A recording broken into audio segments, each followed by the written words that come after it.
അപ്പൊ എല്ലാ കൂട്ടുകാർക്കും നമസ്കാരം. നമ്മൾ പറഞ്ഞ പോലെ ലോക്ക്ഡൗൺ ഒക്കെ ആയിട്ട് ഒത്തിരി കാലമായി എന്തെങ്കിലും വീഡിയോ ഒക്കെ ഇട്ടിട്ട്. അപ്പൊ ഇന്ന് കുറച്ച് വെറൈറ്റി ആയിട്ട് അധികാരം ചെയ്തിട്ടില്ലാത്തൊരു സംഭവമാണ് ചെയ്യുന്നത്. വേറൊന്നുമല്ല, നമ്മളൊന്ന് 6 അക്കരയ്ക്ക് നീന്താനായിട്ട് പോവാണ്. ജോണേട്ടാ, ഒരു കാര്യം ശ്രദ്ധിക്കാനുണ്ട്. എന്നാ ജോണേട്ടാ?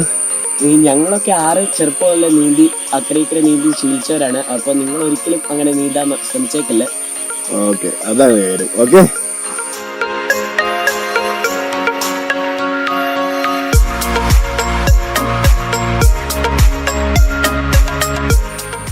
ഇതാണ് നമ്മുടെ സംഭവം. നമ്മളത് ഇവിടുന്ന് അവിടെ വരെ നീന്താനായിട്ടാണ് പോകുന്നത്. ഇത്രയും ദൂരം ഏകദേശം ഒരു നടക്കുമെന്നൊക്കെ അറിയട്ടാ. ഏകദേശം ഒരു 25 മിനിറ്റ് ഉണ്ട് അവിടെ വരെ. വലിയ വലിപ്പമൊന്നുമില്ല. നമ്മുടെ മീൻസിലാറിത്. ഇതെന്ന് പറയണേ ഇതന്നെ ഇങ്ങനെ. അപ്പൊ ഒന്ന് എന്തായാലും ട്രൈ ചെയ്യാം അല്ലേ?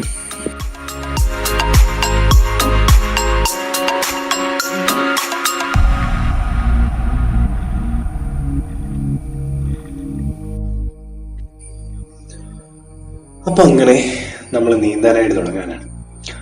ഒത്തിരി കാലമായി ശരിക്കും നീന്തിയിട്ട്. എന്താ പറയുക, ഞാനിവിടെ നാട്ടിലില്ല. അതുകൊണ്ട് തന്നെ ആറ്റി വരുമ്പോഴത്തേക്ക് നീന്താനായിട്ട് ഒക്കെ എപ്പോഴും നല്ല വെള്ളമായിരിക്കണം എന്നില്ല. കാരണം മഴയാണെങ്കിൽ നല്ല ചെളി വെള്ളമായിരിക്കും. അതുപോലെ തന്നെ ഇതിപ്പോൾ ഒരു ചെക്ക് ഡാം ഇവിടെ കെട്ടി വെച്ചിട്ടുണ്ട്. അതുകൊണ്ട് ചെക്ക് ഡാം ഉള്ളതുകൊണ്ട് തന്നെ വേനലായിട്ടുണ്ടെങ്കിലും ആ വെള്ളം അവിടെ കെട്ടിക്കിടന്ന് കുറച്ച് ചെളിയാവും. അപ്പം എല്ലാ കാലത്തും നീന്താൻ പറ്റത്തില്ല. പക്ഷേ ശരിക്കും ചെറുപ്പത്തിൽ അപ്പൻ്റെ കൂടെ ആറ്റി പോയി തുടങ്ങിയതാണ്. അതുകൊണ്ട് തന്നെ നീന്തലിനോട് ഭയങ്കര താല്പര്യമാണ്.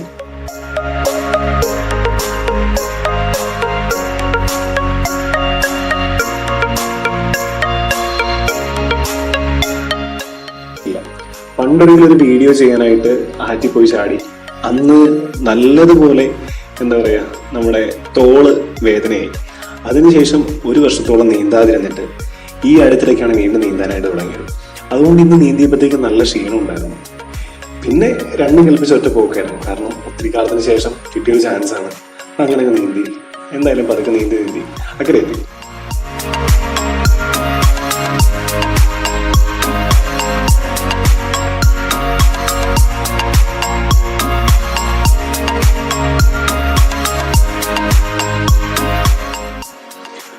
അങ്ങനെ മടുത്ത് നീന്തി അക്കരെ എത്തി.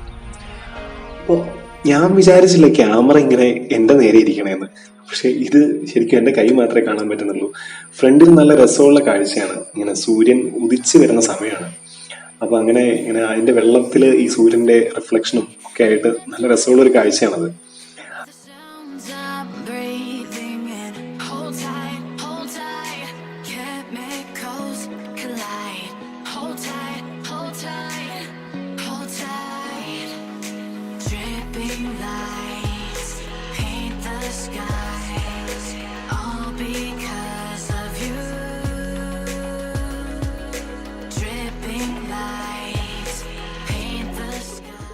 വെള്ളത്തിൽ നമ്മൾ വെറുതെ പൊങ്ങിക്കിടക്കില്ലല്ലോ.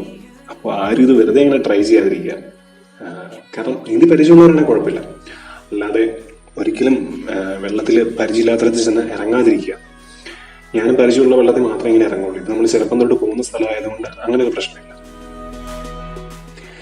എന്തായാലും അങ്ങനെ ഒരുവിധം നീന്തി മടുത്ത് അവിടെ എത്തി. അപ്പോൾ നമ്മുടെ ഫുൾ സപ്പോർട്ടായിട്ട് ജോണേട്ടൻ അവിടെ നിൽപ്പുണ്ടായിരുന്നു കരയ്ക്ക്. പുള്ളി ക്യാമറ കേൾപ്പിച്ചിട്ടാണ് പോയ വീഡിയോ ഒക്കെ എടുക്കാൻ. പക്ഷെ വളരെ നല്ല വീഡിയോ എടുത്തിരുന്നത് കൊണ്ട് ആ വീഡിയോകളൊന്നും ഇതിനകത്ത് ഇടുന്നില്ല തൽക്കാലം.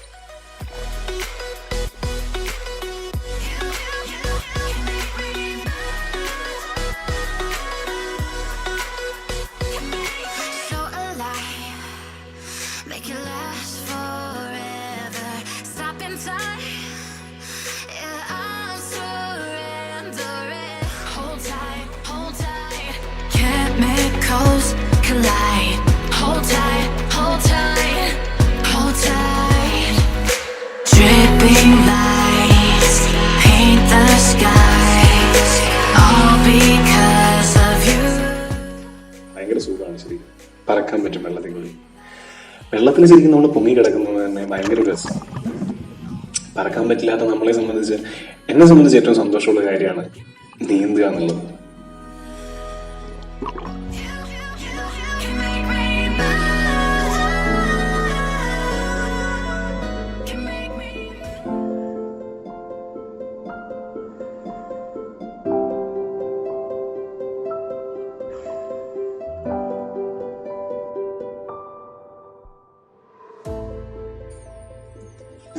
അസൈൻമെന്റും സെമിനാറും റെക്കോർഡും എല്ലാം കൂടെ ആയിട്ട് ഇങ്ങനെ ജീവിതം അടുക്കുമ്പോഴത്തേക്ക് ഓർക്കും, ഒന്ന് തിരിച്ചു വന്ന് ഈ വെള്ളത്തിലേക്ക് ഒന്ന് കിടക്കാൻ പറ്റിയായിരുന്നെങ്കിൽ, ഇതിലൂടെ ഒന്ന് നീന്താൻ പറ്റിയായിരുന്നെങ്കിൽ എന്നൊക്കെ. ചിലപ്പോൾ ചെറുപ്പം തൊട്ടിങ്ങനെ ഇതുമായിട്ട് ബന്ധപ്പെട്ട് ജീവിച്ച് ശീലിച്ചുകൊണ്ടായിരിക്കും. ഭയങ്കര ഒരു രസമാണ്. പിന്നെ ഒത്തിരി മടുത്തിരിക്കുമ്പോൾ, ഒത്തിരി വിഷമമുള്ളപ്പോൾ ശരിക്കും അത് കളയാനായിട്ടുള്ള ഏറ്റവും നല്ലൊരു കാര്യം ഒന്നൊറ്റ നീന്താന്നുള്ളതാണ്. അവസാനം ദൂരെ എത്തി മടുത്ത് ശ്വാസമെല്ലാം മുട്ടി തീർന്നു കഴിയുമ്പോൾ നമ്മൾ ഓർക്കും ഇപ്പം നമ്മൾ താന്നു പോകുന്നു. പക്ഷെ അങ്ങനൊന്നും താന്നു പോകത്തില്ല. നമ്മൾ ഒത്തിരി മടുക്കുമ്പോൾ, നമ്മുടെ കണ്ണൊക്കെ അടയുമ്പോൾ നമ്മളിങ്ങനെ പല പഴയ ഓർമ്മകളിലേക്ക് ഒറ്റ ഓട്ടമാണ്. അവിടുന്ന് കിട്ടുന്ന ആ ഒരു എനർജി ഉണ്ട്, അവിടുന്ന് കിട്ടുന്ന ആ ഒരു ശക്തി ആവാഹിച്ച് പിന്നെ ഒരൊറ്റ നീന്തലാണ് കരക്കേക്ക്. അപ്പോൾ ഈ വീഡിയോ നിങ്ങൾക്ക് ഇഷ്ടമായി എന്ന് വിശ്വസിക്കുന്നു. അടുത്ത വീഡിയോയിൽ കാണുന്നത് വരെ ബൈ ബൈ.